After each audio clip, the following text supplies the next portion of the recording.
अब आपके पास थर्ड का फोर्थ पार्ट, पहला आपको -4 दिया हुआ है, फिर खाली स्थान दिए हुए हैं 4, फिर लास्ट में 6 दिया हुआ है। तो यानी कि आपका ए दिया हुआ है इसमें, थर्ड के फोर्थ पार्ट में ए दिया हुआ है -4 और 1 2 3 4 5 6, छठवां पद यानी कि ए6 को लिख सकते हैं हम a + 5d, ये दिया हुआ है आपको 6। अब इस a की वैल्यू उठा के यहाँ रख दो, -4 + 5d बराबर 6।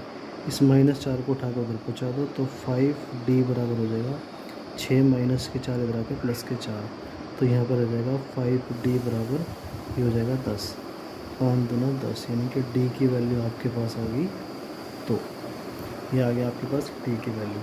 अब हमें निकालना है एक तो सेकंड, थर्ड, फोर्थ और फिफ्थ पद निकालने हैं, यानी कि a2 निकालना है। a2 को लिख सकते हैं हम a + d। a क्वेश्चन में दे रखा है -4 और d अभी निकाल रहा है 2, तो 4 में से 2 माइनस करेंगे तो 2 आ जाएगा, a2 आपका। ठीक है जी। अब निकालना है हमें a3, तो a3 निकालते हैं, उसको लिख सकते हैं हम a + 2d।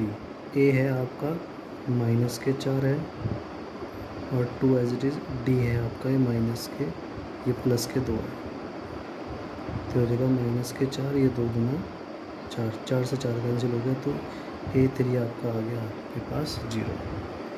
ठीक है।